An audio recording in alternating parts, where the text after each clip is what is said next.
Hi, folks. This is Mark by Mark A. Foster, Ph.D. for the Institute for Dialectical Meta-Realism. Since making the last podcast, where admittedly I was very emotional, I had some time to lay down, get more relaxed, more peaceful, close my eyes, and put what I said into greater context concerning Steve. And I will get to that in just a moment. But first, I wanted to share with you a brief anecdote, which is humorous to me. It may not be humorous to you. I can't read your minds. But I was adjusting the thermostat. And as I started doing it, all of a sudden, the lights on the thermostat went off. And I thought to myself, what do I do? I had no idea. So I was startled.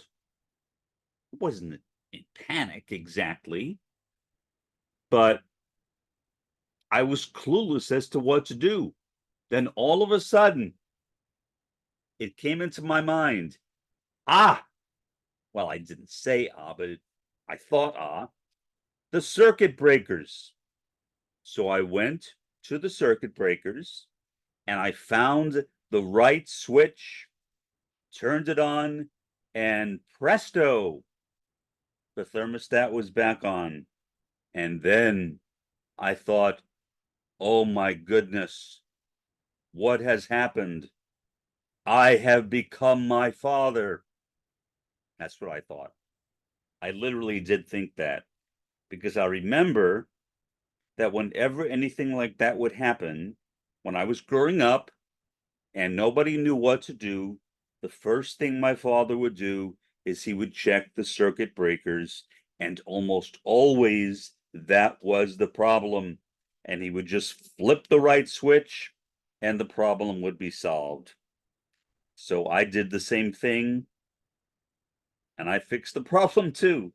You never think you're going to become your father until you become your father. And that's, at least in this case, that's what seems to have happened.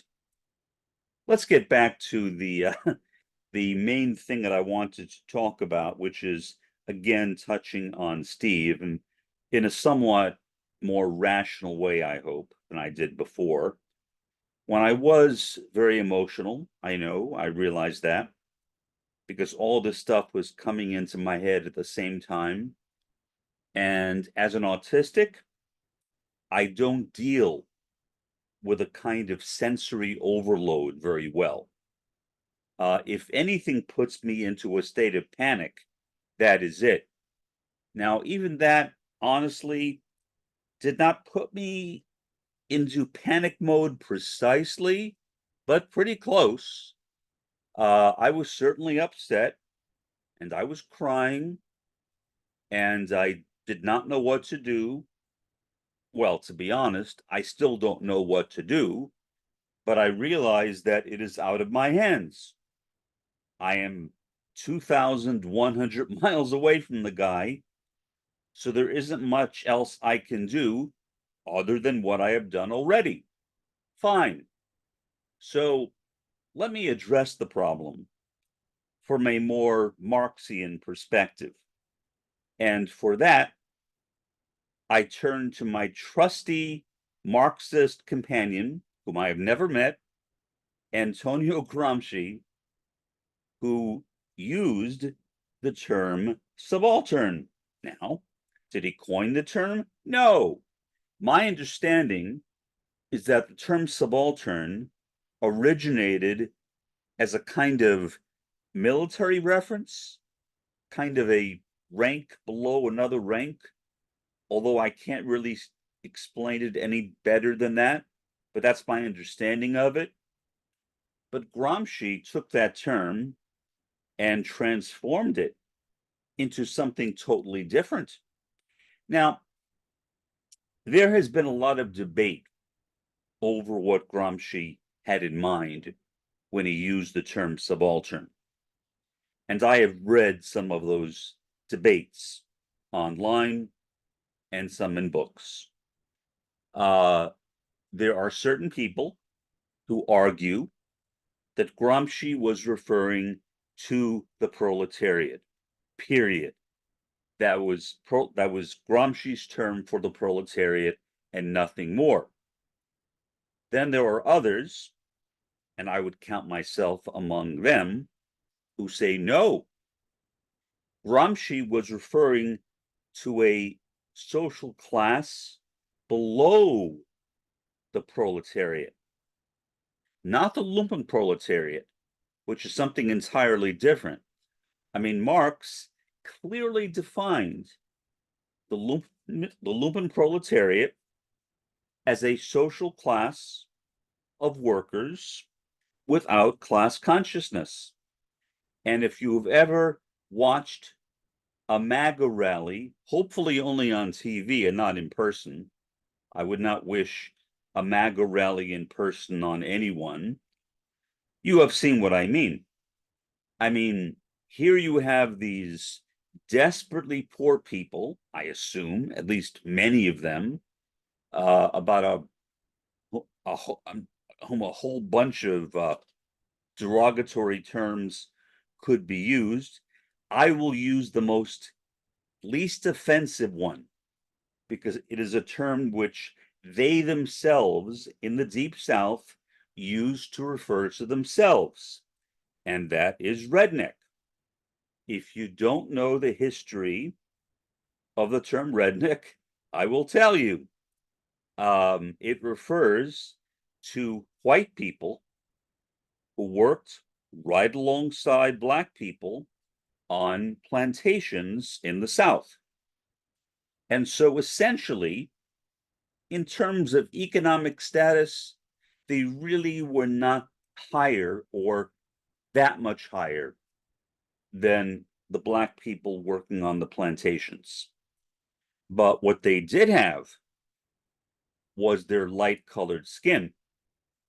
And that was used to the advantage of the owners of the plantations to get the rednecks on their side, to say, look, if you work with us, if you become, in effect, the supervisors, or I guess you could say the foreman to the black plantation workers, the slaves, we will give you some favors. For example, we'll pay you more money. We'll give you the right to represent yourself in court. That's right. There was a time when not everyone in the United States had a legal right to represent themselves in court. And some other things as well. So basically, they struck a deal saying, look, you and I, we have a lot more in common than with the slaves. We are both of English ancestry. Now, in reality, was that true? No. The rednecks and the slaves are the ones who had a lot more in common economically. And they are the ones who should have formed an alliance against the plantation owners. But the plantation owners played their cards right and they won. And so that created, in a sense, you can argue, the concept of the subaltern, at least in the United States. Different societies have different subalterns, and those subalterns originated in different ways. But what I'm talking about here is the United States, since that's where I live, and that is the country with which I am most familiar. As I said previously, Steve, in my view, is a member of the subaltern. I have known other people who were also subaltern, but no one as well as Steve. A lot of autistics are subaltern, really. I am fortunate, really fortunate, that I did not end up in that class myself. I guess I'm fortunate. I could have. My child psychiatrist, as I've said before, predicted that I would spend my lifetime on disability. He was wrong, fortunately wrong.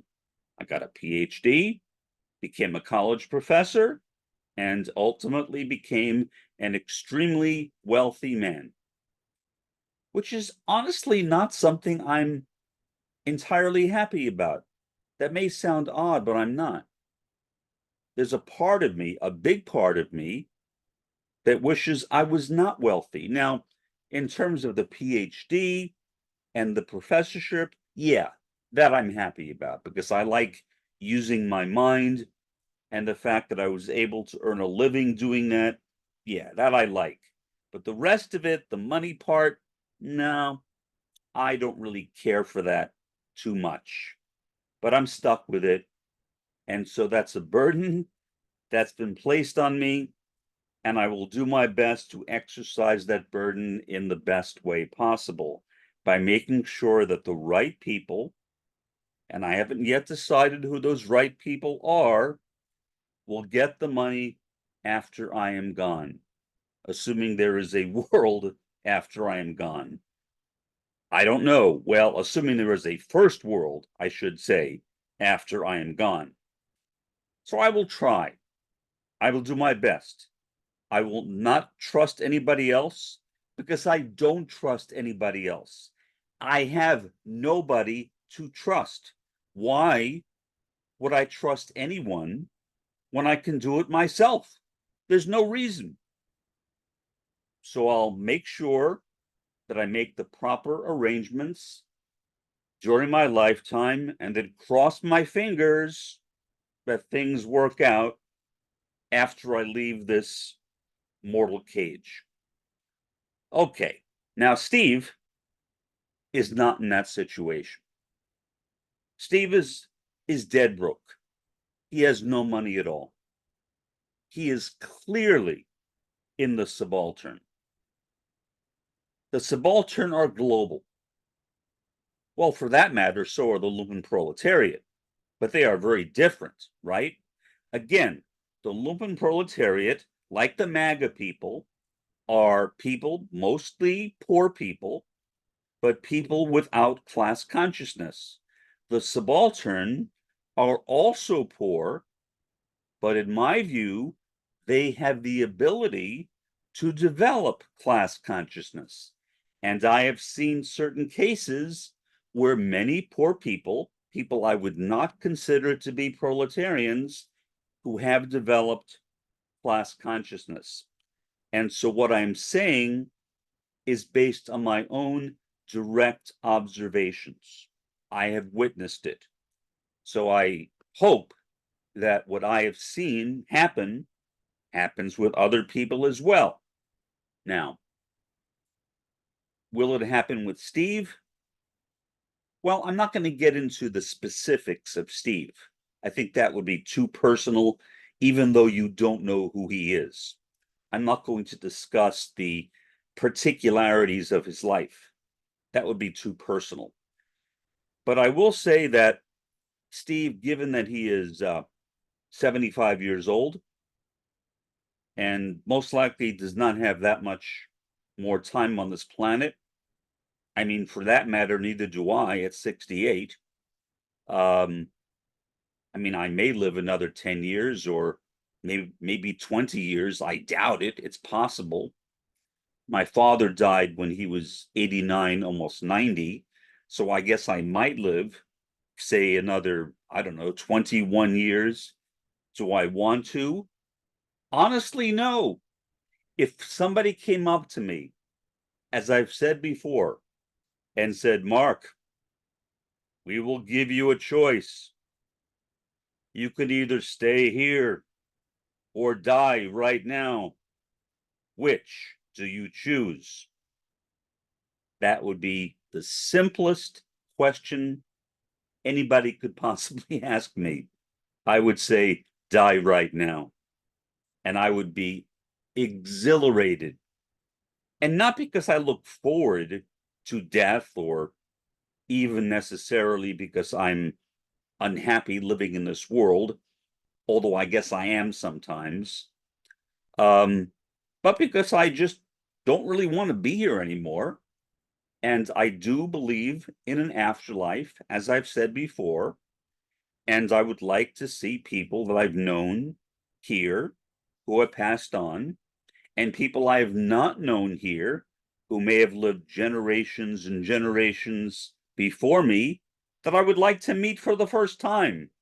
And I think that dying will give me that opportunity. So, no, I can't really say that I want to live much longer. If I did, I would be dishonest. Whenever I've said that to a therapist, and I've had many therapists, or whenever I've said that to a medical doctor or to an osteopathic physician, usually they have interrogated me, which I guess is appropriate. They wanted to find out if I was suicidal. And I always made it clear to them, no, I am not. What I did not say, usually anyway, is that I am too afraid to kill myself. Now, I know there is a popular idea that suicide is only done by cowards. I don't agree with that at all. Now, am I recommending suicide? No. Please don't commit suicide. I would exhort you, I would implore you not to commit suicide. But I disagree with the idea of suicide only being an act performed by cowards. For example, what about a person who is a soldier in the army and the soldier sees, let's say, an improvised explosive device or IED or a hand grenade on the ground, and the soldier throws herself or himself on that device, obviously killing herself or himself, but in the process, saving the people around her or him. Is that cowardice? No, I think most people would agree that that person is a hero or a heroine. So the term suicide is really a word. Does it mean anything? Well, it means whatever you want it to mean.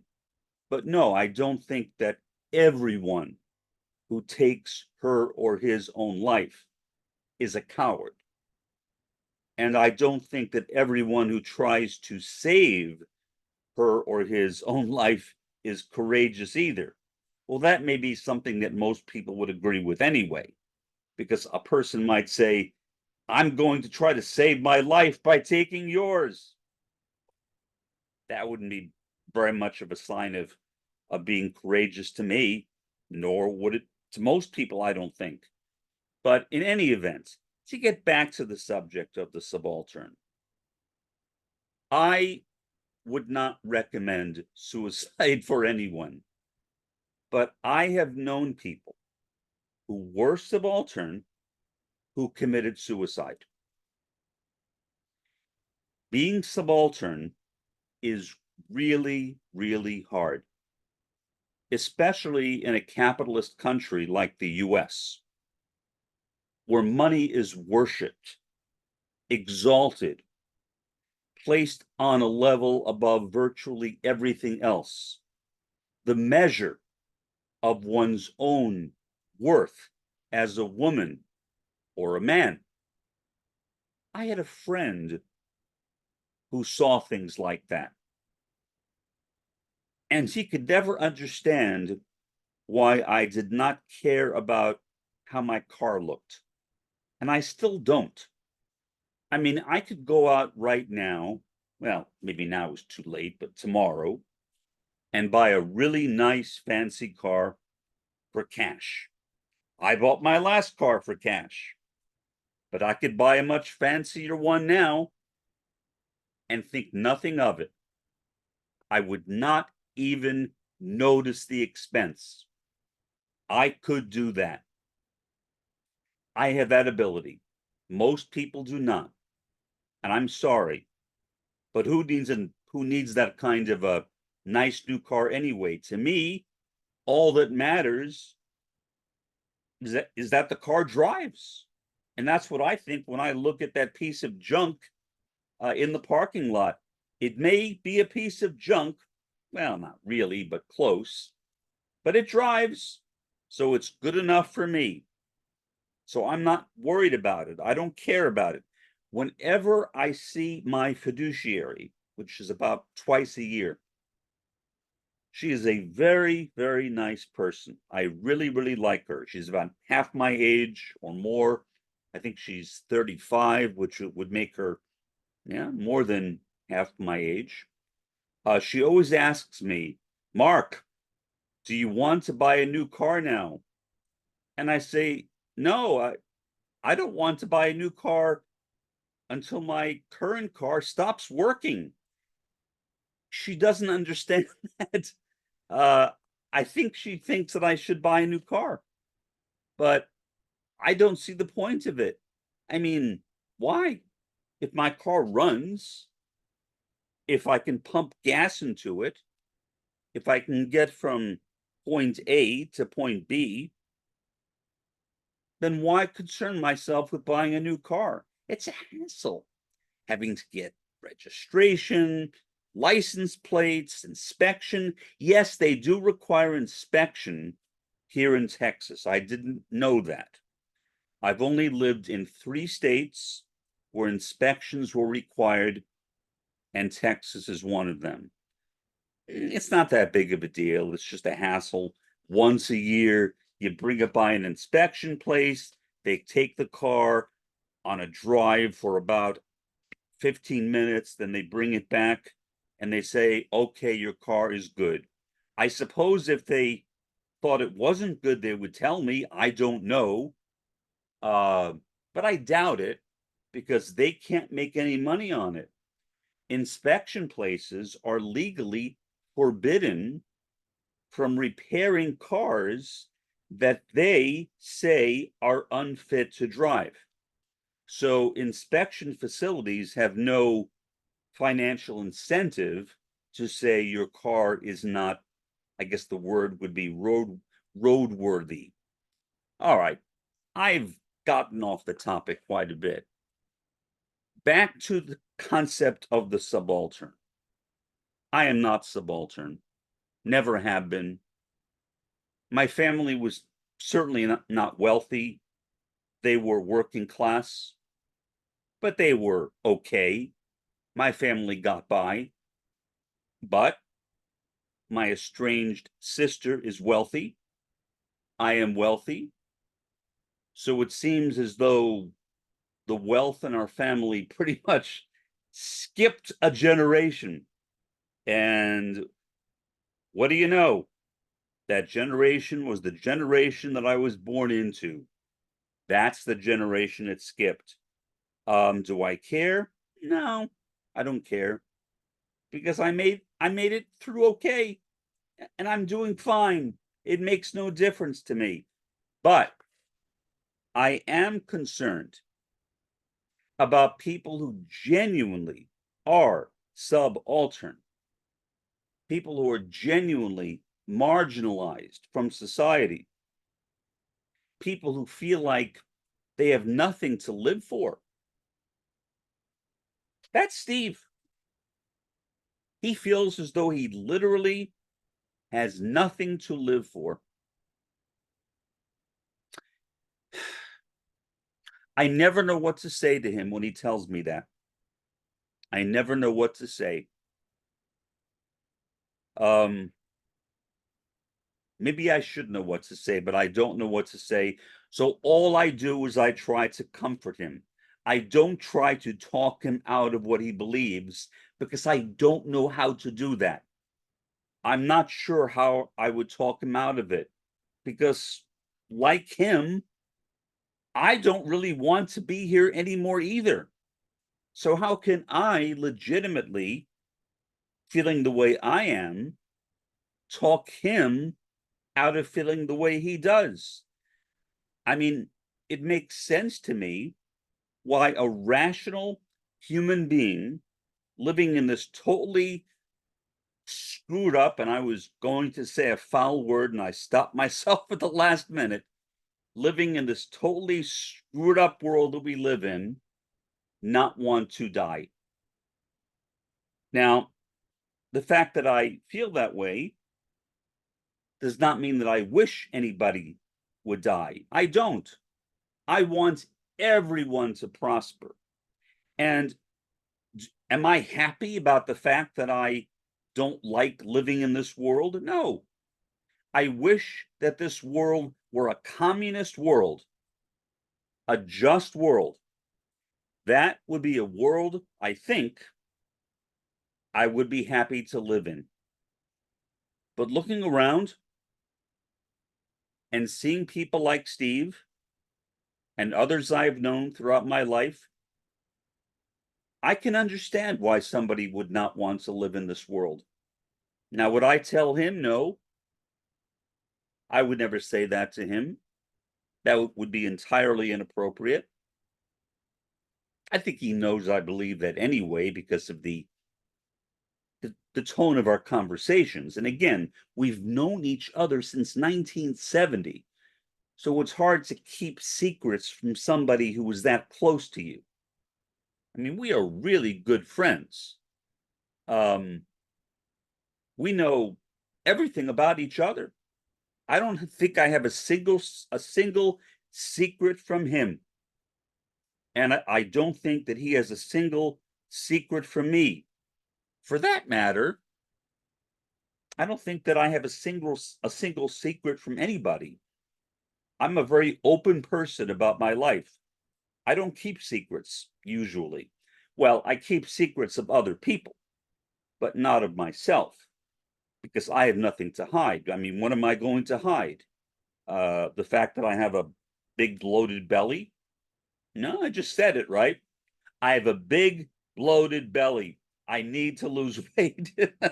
Maybe you can see it, I don't know. But no, I'm not going to hide anything. Why? No point. But if someone tells me something in confidence, yeah, I will keep that secret. I am a very good confidence keeper. I will not reveal to anyone anything that anyone tells me in confidence. So, but what I've said are things that are not in confidence. These are open things. Anyone who knows this guy knows everything that I've said. They're not secrets. My concern is for him, but my concern is not only for him, it is for all people who are subaltern. And I would like to see people with, here's a big word for you, subalternity, develop class consciousness. Now, how subalternity will look when developed into a kind of class consciousness in comparison to the proletariat, I have no idea. But I figure that if proletarians can develop class consciousness, then why not the subaltern? I mean, the idea behind a proletarian person becoming class conscious is based on oppression. The fact that someone is oppressed will lead them to reflect, hopefully, why am I oppressed? And if that person reflects long enough, hopefully, they will realize that the cause of their oppression is the bourgeoisie, the capitalist class. Why not the subaltern? I would think that the subaltern should be able to do the same thing. What I don't understand, and I am being totally honest, I have reflected on this over and over again, is why do lumpenproletarians exist? what I mean by that is, why would someone be a Lumpenproletarian? Why would a worker who is oppressed by capitalists like capitalism? That makes no sense to me. I've tried to grapple with it. I've tried my best to understand it, and I can't. For some reason, I don't know why, whether it's my autism, and I don't think so in this case, or something else, which I do think so, but I don't know where to go with that. Something is preventing lumpen proletarians from becoming class conscious, but I don't know what that is. Why would a poor redneck support Donald Trump, who claims to be a multi-billionaire, but whom most people would say is probably not even a billionaire? Maybe has, if he's lucky, has $500 million, maybe. But even that, I would question. I mean, I come from New York City. I spent much of my childhood in Queens, right near the Trump home. And as a New Yorker, I know, I think, more about the Trumps than the average American. Trump was constantly getting into financial trouble. Whenever that would happen, his father, Fred, who was not a very nice man, he was a Ku Klux Klan member who was actually arrested for that, but for some reason was never prosecuted. I don't know why. Maybe he bought himself out of it, but that's just a guess. Why would people like the Trumps? I mean, even if he only is a multi-millionaire, if you're dead broke, if you're working and maybe you barely get by, maybe you have to work multiple jobs, maybe you live in a trailer park, why would you support the Trumps or any Trump? I don't understand it. It literally makes no sense to me. But a lot of things make no sense to me, so that doesn't matter. Who cares whether it makes sense to me or it doesn't? I can't figure it out, though. So I don't know why the lumpen proletariat exists, but I know it does exist because I've seen them. All you need to do is to turn on the TV, and if you're unlucky enough, you will see a Trump rally. And there will be tons and tons of lumpen proletarians in the audience carrying MAGA signs. Make America great again. As if Donald Trump has any power to do that. What about his last administration? Did he make America great again for you? If you are a lumpen proletarian, if you are a poor person who likes Trump, I doubt it. If he did, you are really, really a rare person. And yet, even now,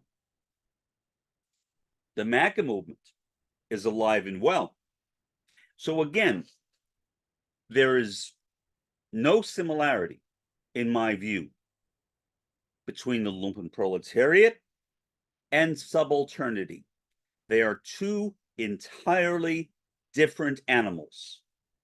Two entirely different animals, and they should not be confused with one another. Antonio Gramsci did us all a great favor by coming up with that term subalternity, because he gave us a way to understand people that neither Marx nor Engels discussed. Why they never discussed them, I don't know. Well, I have an idea, but I'm not positive. Here's my idea if you want to know it. Marx and Engels, maybe especially Marx,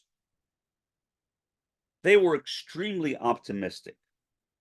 I mean, if you read their writings, they predicted that revolutions would begin in Europe by the end of the 19th century. Of course, that never happened. The fact that they believed that tells you a lot about how they thought about workers, meaning they thought that, well, if you let workers know about how bad capitalism is for them and how good socialism and communism will be for them or would be for them or could be for them, then of course they would simply accept it. That seems to be what they believed. Were they right? No. They were not perfect men. If I would have to point out one major mistake that Marx and Engels made, I would say the most devastating mistake that they made, that is it. Not understanding that there actually are people who are Lumpenproletarians. And because they did not see them, they also did not see the subaltern. And I guess that's because they assumed that workers would fight for their rights, and everyone, whether workers on the higher level or workers on the lowest level or the underclass, would become liberated or emancipated from capitalism. So Marx and Engels, in my view, were too optimistic. Engels condemned utopian idealism. And yet, in many ways, the statements of Marx and Engels on revolutions in Europe, those statements are a bit of utopian idealism. So again, imperfect people. I'm an imperfect person. Whoever you are an imperfect person too. Sorry if you didn't know that. We are all imperfect people. But I think it is important to understand the distinction between the subaltern and the Lumpenproletariat. They are not at all the same, and they should never be confused with one another. For the time being, this has been Mark by Mark A. Foster, Ph.D., for the Institute for Dialectical Meta-Realism. Have a pleasant day and an even better day tomorrow.